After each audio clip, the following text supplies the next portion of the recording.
La Cábala Bíblica, José Álvarez López, capítulo 2. Los poderes psíquicos. Poder material y poder espiritual. De los análisis anteriores, podemos concluir que para intentar la descripción de las posibles ciencias iniciáticas necesitamos el ejercicio de un tipo de conciencia que no es todavía accesible a todos los hombres. Tal tipo de conciencia coincidiría con la que hemos descrito como conciencia cósmica. Con la conciencia instintiva, corriente en el hombre de hoy, manejamos esquemas basados en principios implícitos, subconscientes, verdaderas supersticiones científicas que en conjunto constituyen la mitología del hombre moderno.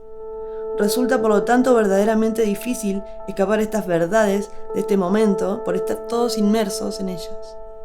En relación a las ciencias iniciáticas, podemos plantearnos diversas preguntas. ¿Cuál es el posible grado de desarrollo de los poderes psíquicos? ¿Cuál es la longevidad máxima del hombre? ¿Qué ciencias desconocidas por nosotros son conocidas por los iniciados? Respecto de la primera pregunta, es importante destacar la curiosidad de la situación que plantea el hecho de estar en el planeta dividido en regiones donde se desarrollan los poderes psíquicos, Oriente, y regiones donde se desarrollan los poderes materiales, Occidente. No creo necesaria mucha aclaración sobre este punto bien conocido por todos, pues ya sabemos que el yoguismo, por ejemplo, representa la posesión de una ciencia que maneja todas las funciones del organismo humano y de esa manera totalmente desconocida para los científicos occidentales. Sabemos también de la posesión de extraños poderes y fenómenos parapsicológicos producidos en base a un conocimiento científico, concreto, y no solamente por accidente como suele ocurrir con la parapsicología occidental. Incluso en materia psicológica, la inferioridad de las ciencias occidentales es tan patente que el gran psicólogo de Zúrich, Carl Gustav Jung, ha dicho: la psicología occidental es un juego de niños comparada con la psicología oriental. Esta curiosa división de poderes entre hombres débiles frente a las fuerzas materiales y hombres impotentes frente a las fuerzas del espíritu creó una situación lamentable. Tal vez sea una etapa transitoria del desarrollo humano, pues lo lógico y conveniente sería que el hombre fuera poderoso en los dos dominios de la naturaleza. Respecto de los poderes materiales, los iniciados, no tengo para qué mencionar la aplastante superioridad tecnológica que muestra la Gran Pirámide, frente a la cual la tecnología de nuestra era espacial y atómica es un nivel, no diré infantil, simplemente rural. Hay entre la tecnología de la Gran Pirámide y nuestra tecnología moderna la misma distancia que hay entre el tractor y el arado de madera. Esta escisión de la civilización humana en dos aspectos contrapuestos representa un enorme debilitamiento para los dos. Lo notable es lo equivocado de los esfuerzos que se hacen en uno y en otro lado del planeta para superar esta deficitaria situación.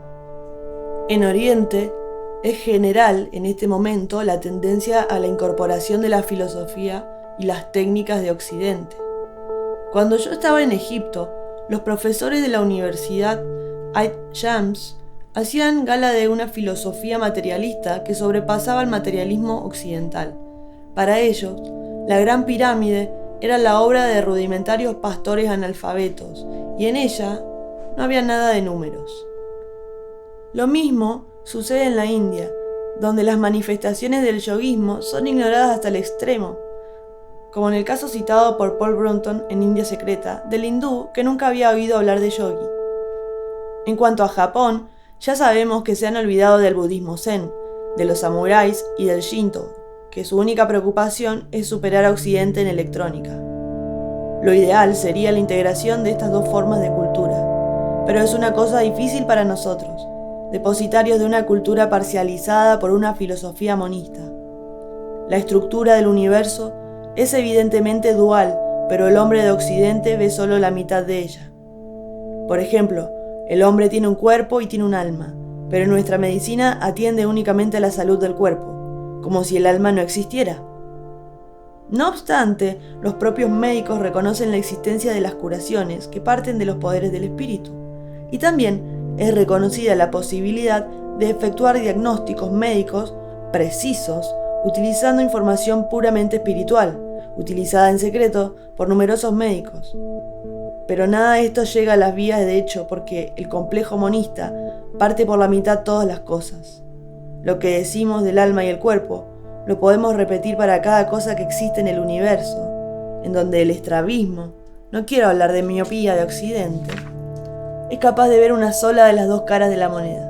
Por ejemplo, los astrónomos solamente conocen el cuerpo del sistema solar, ignoran y seguirán ignorando por mucho tiempo que el sistema solar también tiene un alma. De ello se ocupa la astrología, pero la ciencia oficial no puede aceptarla, ya que ni siquiera puede llegar a aceptar a la astronomía decimal, que es una ciencia exacta. El monismo entrópico. Continuando con el complejo monista de Occidente, puedo citar el caso de la alquimia. Nuestra ciencia conoce el cuerpo de los metales y de ello se ocupa nuestra química. Pero los metales también tienen un alma que se estudia en la alquimia, según veremos más adelante.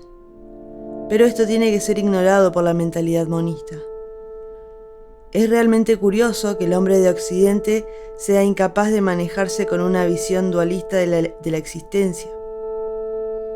Cuando la electrodinámica usaba dos fluidos, electrodinámica de Weber, los progresos de esta ciencia fueron insignificantes.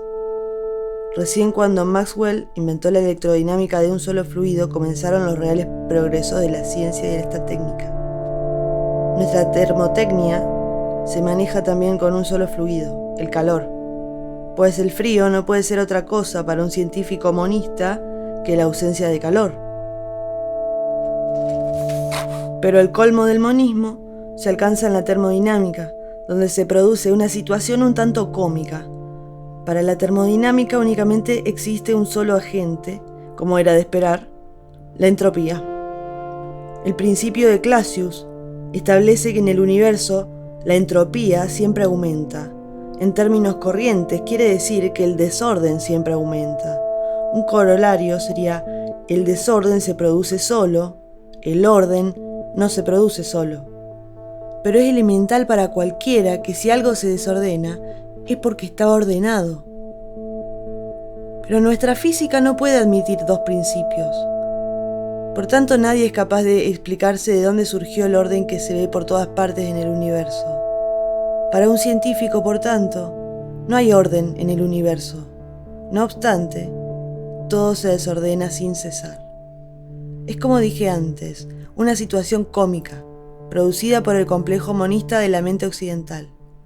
Quiero aclarar al lector no versado que esto que he expuesto en términos simples se expresa en la termodinámica y física con complejísimas fórmulas y teorías, pero la conclusión es exactamente la que aquí he expresado, de que no habiendo un principio de antientropía, no hay orden en el universo, pero todo igualmente se desordena. Solamente un complejo profundamente enclavado en la subconsciencia del científico puede explicar esta increíble falta de lógica en el razonamiento termodinámico. Como verá el lector, caminamos por un camino embarrado y cada paso que damos nos cuesta un denodado esfuerzo. Si fuéramos por las vías ya trazadas todo sería más fácil, pero nunca nos acercaríamos a las posibles ciencias iniciáticas por quedar empantanados en el barrizal de la ciencia terrestre. La mentalidad científica iniciática trabaja con varios principios a la vez, y tenemos el caso de la alquimia, que se maneja con 4 principios. Esta misma circunstancia, la visión polifacética del universo, dificulta grandemente a los científicos modernos el conocimiento de las ciencias iniciáticas.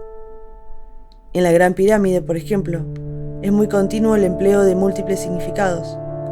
Un caso muy curioso es el del tanque de granito rojo de la Gran Pirámide, cuyas 3 medidas interiores, largo, alto y ancho, corresponden a los valores de la masa de la Luna, la Tierra y el Sol.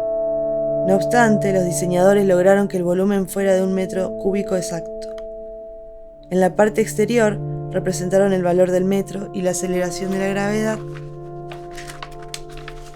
en el polo y en el ecuador. En total, inscribieron 3 valores, no obstante el volumen exterior es de 2 metros cúbicos exactos. Para los arqueólogos modernos, todo esto es simple coincidencia. Otro caso similar se presenta en metrología, en donde utilizan continuamente metros de diferentes longitudes. En la Gran Pirámide se usan metros elásticos y números rígidos, exactamente como en la más moderna física. Esto muestra que nuestra metrología prerrelativista es una pesada carreta que tiene que arrastrar una física relativista.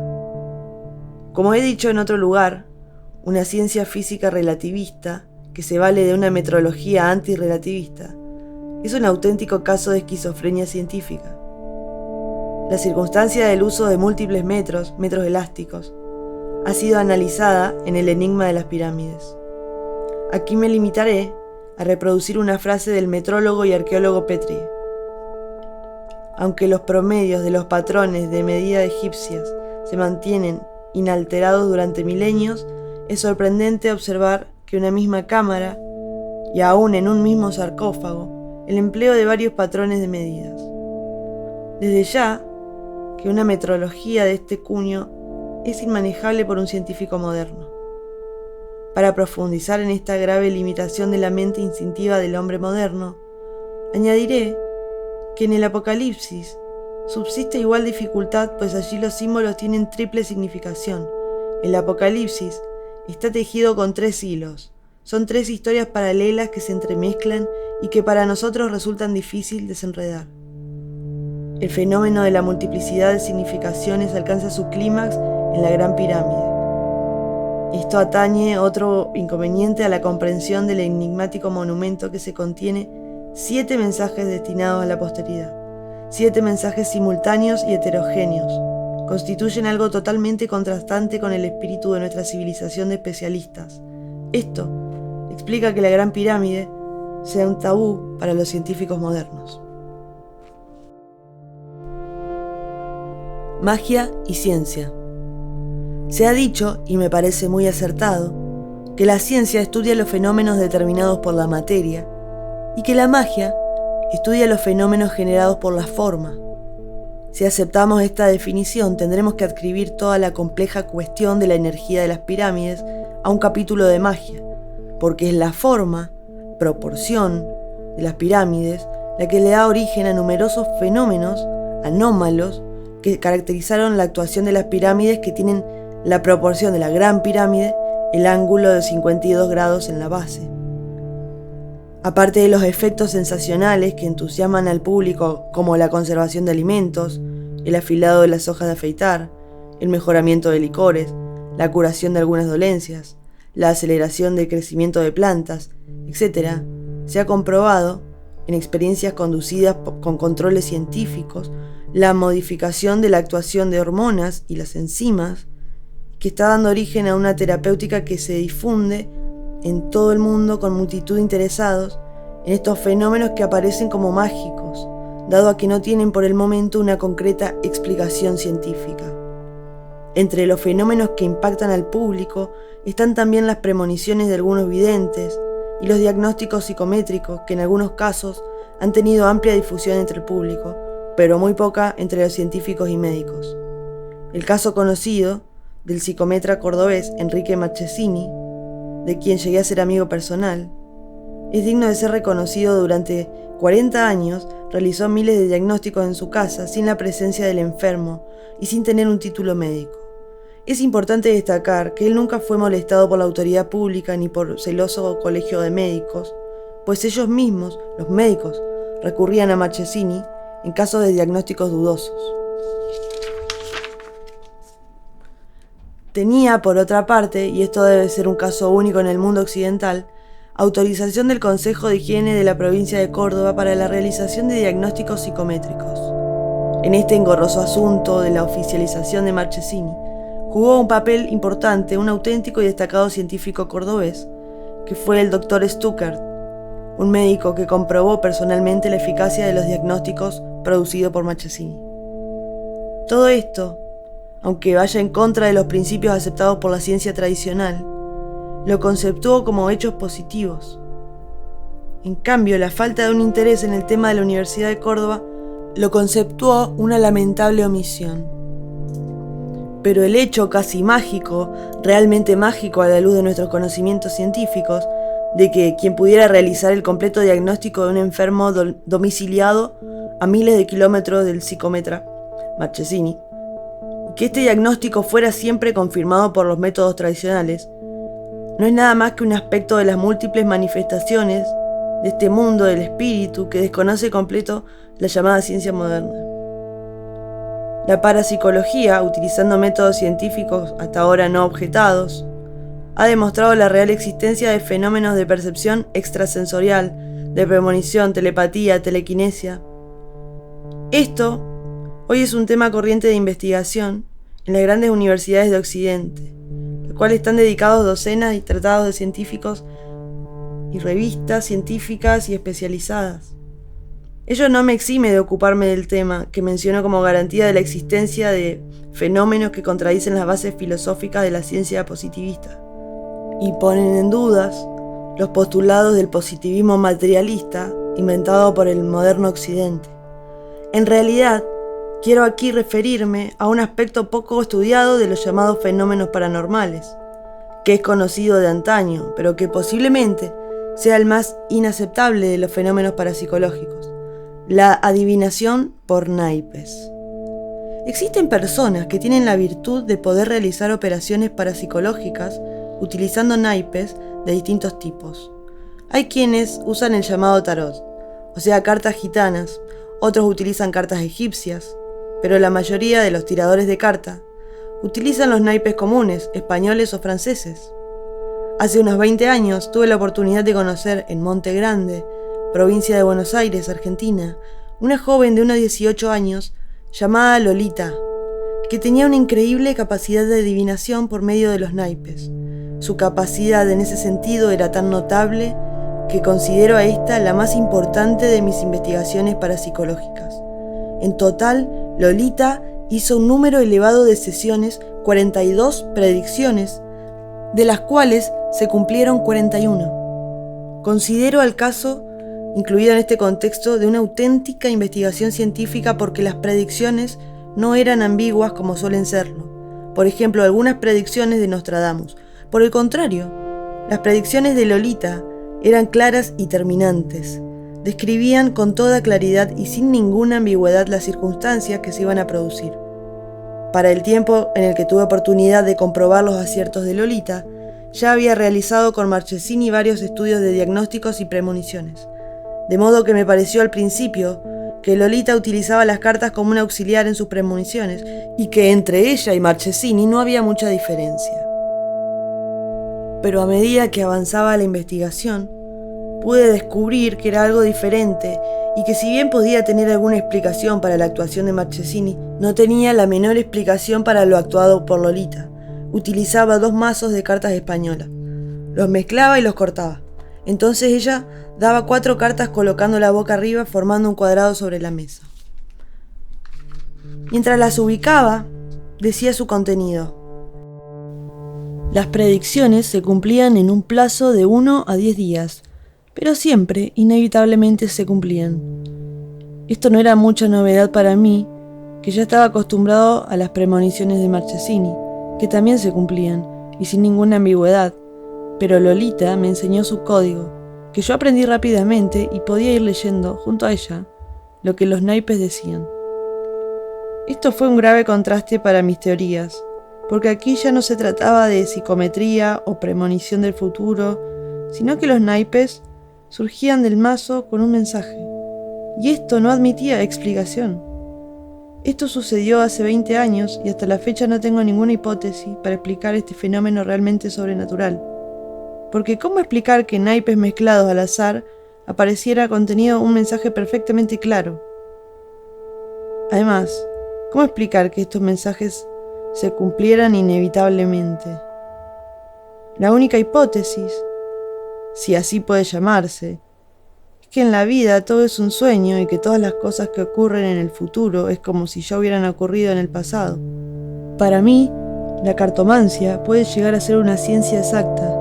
Más aún, puede llegar a ser una actividad mágica totalmente inexplicable por nuestras hipotéticas filosofías de este momento.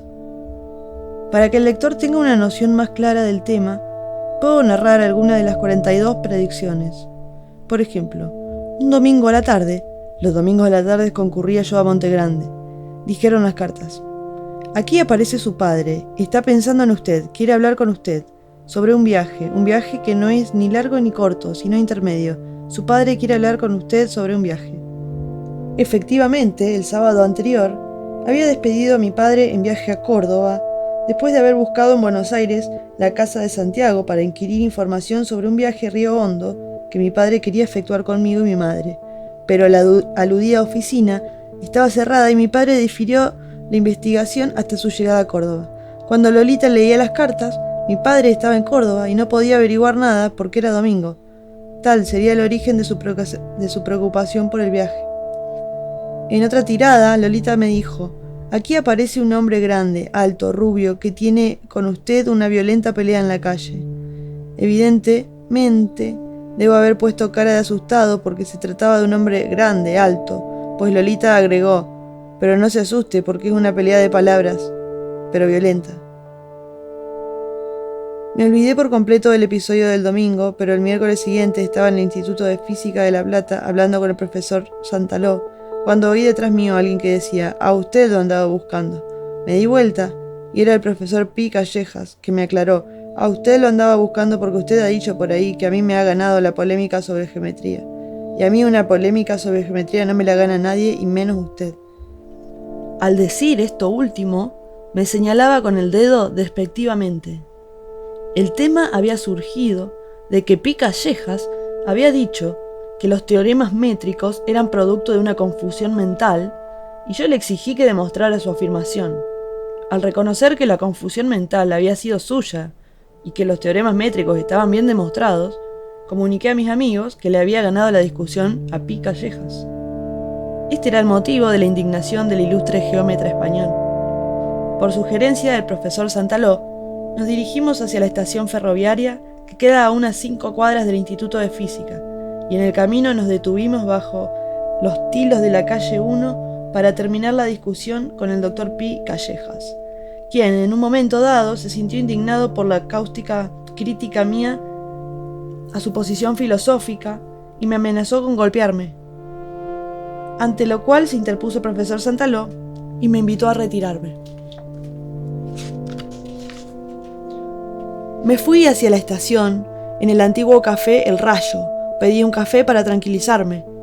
En el preciso momento de sorber el café me acordé de la premonición de Lolita que el domingo me había narrado la escena con toda claridad. La pelea fue violenta, con un hombre grande, alto, rubio, en la calle, pero solo de palabras. La otra premonición que puedo recordar entre tantas se refiere a la segunda lectura de las cartas. Aquí, en su casa, pero no en su casa de aquí, sino de Córdoba, está un pariente suyo que no vive allí, que está enfermo y quiere hablar con usted. El tema es lógico y me llenó de curiosidad. Al día siguiente, el lunes, mi padre volvía en sus cíclicos viajes y almorzaba con él en Buenos Aires. Recuerdo mientras tomábamos la sopa me dijo: ¿sabes quién está en casa en Córdoba? Tu tío Salvador. Ha venido de Mendoza porque está enfermo y se hará operar en Córdoba. Me mandó muchos saludos para ti. Otro mensaje que leyó Lolita era: por agua viene una carta muy importante para usted. Está viniendo en este momento y es muy importante. Creo que aproximadamente para el jueves que llegó una carta fechada en USA, en Princeton, con la firma de A.E. Albert Einstein, quien me escribía desde el hospital aconsejándome la publicación de un trabajo que yo le había enviado sobre la relatividad general. Era una carta realmente importante que recibí justo después de la noticia de la muerte de Einstein.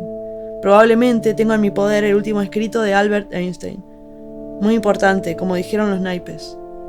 Lolita también contestaba, con sus cartas, preguntas mentales. En aquel tiempo estaba tratando de perfeccionar un rectificador eléctrico que podía ser muy efectivo, pero presentaba un problema de que después de 2 horas de trabajo se saturaba.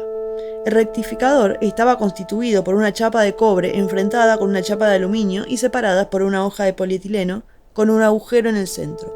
En ese lugar se colocaba una pequeña cantidad de polvo negro, sulfuro de cobre, humedecido con sulfato de amonio diluido. Como hacía meses que trabajaba sin éxito con el rectificador, pregunté mentalmente a los naipes: ¿qué puedo hacer para que el rectificador funcione? La respuesta de Lolita fue sorprendente.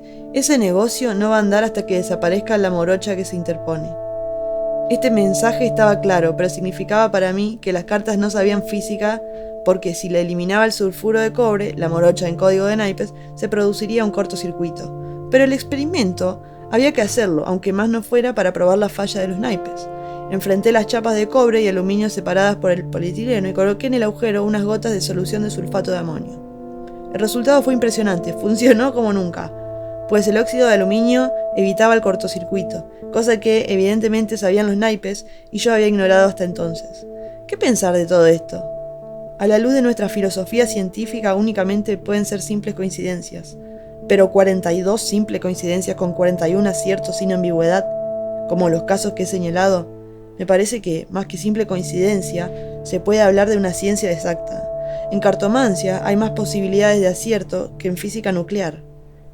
Como decía antes, estas experiencias quedan al margen de toda explicación filosófica o científica. Había, empero, una cualidad adicional de la tiradora de naipes, y que era su capacidad para retirar del mazo el número exacto de naipes. Le pedía 21 e instantáneamente sacaba del mazo 21 cartas que después eran lentamente contadas. Si 17, 17, si 32, 32. Con paciencia franciscana, ella se prestó a mi pertinaz exigencia, pues repartimos la separación y contaje de las cartas 50 veces. Nunca se equivocó. Es evidente que esta cualidad de contar en forma subliminal está íntimamente ligada a la capacidad de hacer salir los naipes con el mensaje armado. Con posterioridad he conocido muchos presuntos tiradores de naipes, afamados y válidos muchos de ellos, pero no he vuelto a encontrar una máquina de la exactitud de la tiradora de Monte Grande. ¿Cómo explicar estos hechos?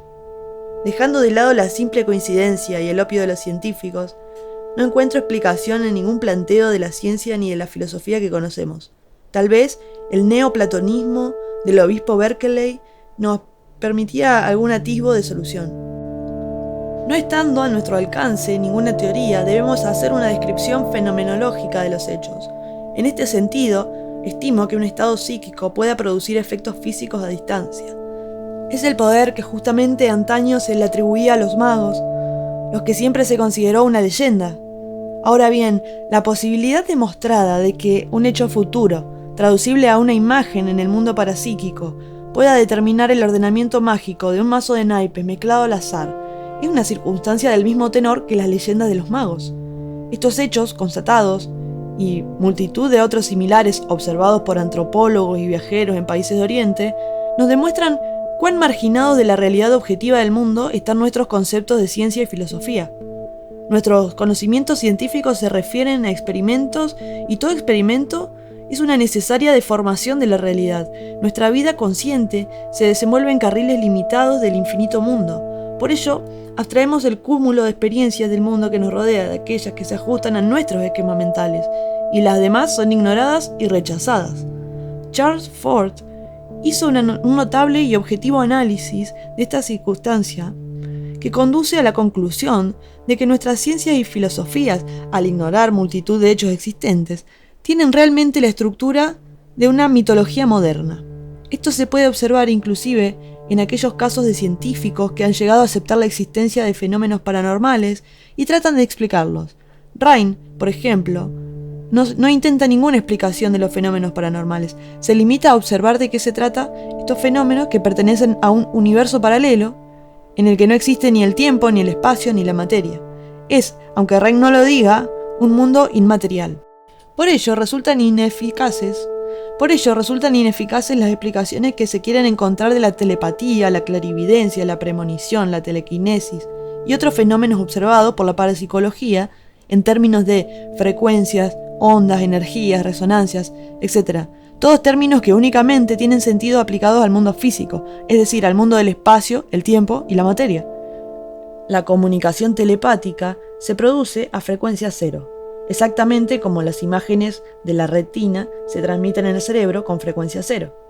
Y aquí, las explicaciones fundadas en nuestros transmisores de radio y televisión no tienen ningún sentido. La conclusión de mi análisis, de 30 años en torno a estos fenómenos, es que la antigua tradición de la magia se refiere a hechos reales y reproducibles. Lo que la tradición oculta ha hecho llegar hasta nosotros no son más que reminiscencias de un vasto conocimiento vigente en una remota antigüedad.